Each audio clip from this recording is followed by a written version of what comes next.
श्री अमरनाथ जी यात्रा की औपचारिक शुरुआत के लिए की गई प्रथम पूजा। इस अवसर पर जम्मू कश्मीर के एलजी मनोज सिन्हा ने भी श्रीनगर स्थित राजभवन में अमरनाथ यात्रा की वर्चुअल पूजा में लिया हिस्सा। मनोज सिन्हा ने कहा कि 29 जून से देश भर में श्रद्धालु बाबा अमरनाथ के दर्शन कर सकेंगे। आने वाले श्रद्धालुओं के लिए सभी जरूरी सुविधाएं जुटाई गई है। सुरक्षा के भी पुख्ता इंतजाम किए गए हैं। जम्मू के अखनूर के जोड़िया में मुख्य सड़क पर हुआ हादसा, जिसमें दो बसों की आपस में टक्कर हो गई। हादसे में 20 यात्री घायल हो गए। घायलों को अस्पताल में भर्ती कराया गया। इनमें से 3 की हालत गंभीर बनी हुई है। जानकारी के अनुसार काली माता मंदिर बोमाल के पास 2 बस आपस में भिड़ गई। हादसे के बाद चीख पुकार मच गई। आनन फानन में सभी को बस से निकाला गया। घायलों को उपचार के लिए नजदीकी अखनूर उप जिला अस्पताल ले जाया गया। 3 की हालत गंभीर देखते हुए जम्मू जेएमसी रेफर किया गया। पुंछ सीमावर्ती क्षेत्र के निकट सुरक्षा बलों को मिली बड़ी कामयाबी। सुरक्षा बलों ने आतंकियों के ठिकाने का किया पर्दाफाश। भारी मात्रा में सामान भी किया बरामद, जिसमें सुरक्षा बलों को कुछ कपड़े, जूते, मोबाइल और चार्जर आदि बरामद हुए हैं।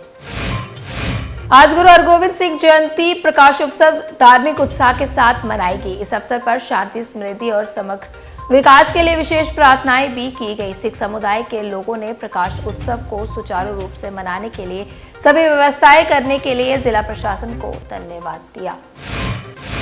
मूवमेंट कल्की द्वारा आज जम्मू में एक पत्रकार वार्ता आयोजित की गई। इस अवसर पर बोलते हुए मूवमेंट के सदस्यों ने आरक्षण पर बात कही और कहा कि आरक्षण से जनरल कैटेगरी को काफी नुकसान होता है और जनरल कैटेगरी के छात्रों का भी भविष्य खराब होता है, इसलिए आरक्षण को खत्म किया जाना चाहिए। जम्मू कश्मीर संत समाज न्यास द्वारा जम्मू में एक पत्रकार वार्ता का आयोजन कर न्यास के गठन के बारे में जानकारी दी गई। इस अवसर पर बोलते हुए न्यास के संगठन महामंत्री महंत राजेश बिट्टू ने कहा कि न्यास का गठन संत समाज की बेहतरी के लिए किया गया है। 29 जून को अमरनाथ यात्रा शुरू होने वाली है। इसके लिए बालटाल बेस कैंप में यात्रियों की सेवा के लिए विभिन्न लंगर समितियों ने अपनी अपनी तैयारियां शुरू कर दी है। भारत बांग्लादेश के बीच 10 अहम समझौते। पड़ोसी देश के लोगों को मिलेगा मेडिकल ई वीजा की सुविधा।